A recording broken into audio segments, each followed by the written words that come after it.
దేశ అణుభద్రతకు పెద్ద ముప్పు వాటిల్లిందా? మన దేశంలోని అతిపెద్ద అణు విద్యుత్ కేంద్రమైన కుడంకుళం రహస్యాలు లీక్ అయ్యాయా? అవును అంటున్నాయి లేటెస్ట్ రిపోర్ట్స్. ఆ వివరాలేంటో చూద్దాం.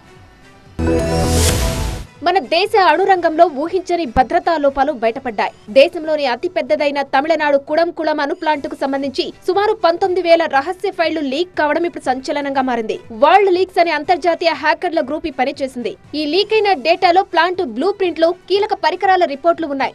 ఈ ప్లాంట్ కు కాంట్రాక్టర్ గా ఉన్న అనిల్ అంబారీకి చెందిన రిలయన్స్ గ్రూప్ సర్వర్ల నుంచి ఈ సమాచారం చోరీ అయినట్లు తెలుస్తోంది. యోటా అనే థర్డ్ పార్టీ డేటా సెంటర్ సర్వర్లపై సైబర్ దాడి జరిగిందని రిలయన్స్ కూడా ఒప్పుకుంది. 2016 నుంచి 2025 మధ్య కాలానికి చెందిన ఈ ఫైళ్లలో 2027 నాటికి పూర్తి కావాల్సిన కుడంకుళం 3-4 యూనిట్ల కీలక డిజైన్లు కూడా ఉన్నాయి. దీంతో ఈ కొత్త యూనిట్ల భద్రతపై అణురక్షణ నిపుణులు ఇప్పుడు తీవ్ర ఆందోళన పడుతున్నారు. గతంలో టాటా, నైక్ కంపెనీల డేటా దొంగిలించి బ్లాక్ మెయిల్ చేసిన ఈ హ్యాకర్లు ఇప్పుడు నేరుగా మన దేశ రక్షణకు వెన్నుముక లాంటి అణు కేంద్రం సమాచారాన్ని లీక్ చేయడం భారత సైబర్ భద్రతా వ్యవస్థలకే పెద్ద సవాలుగా మారింది.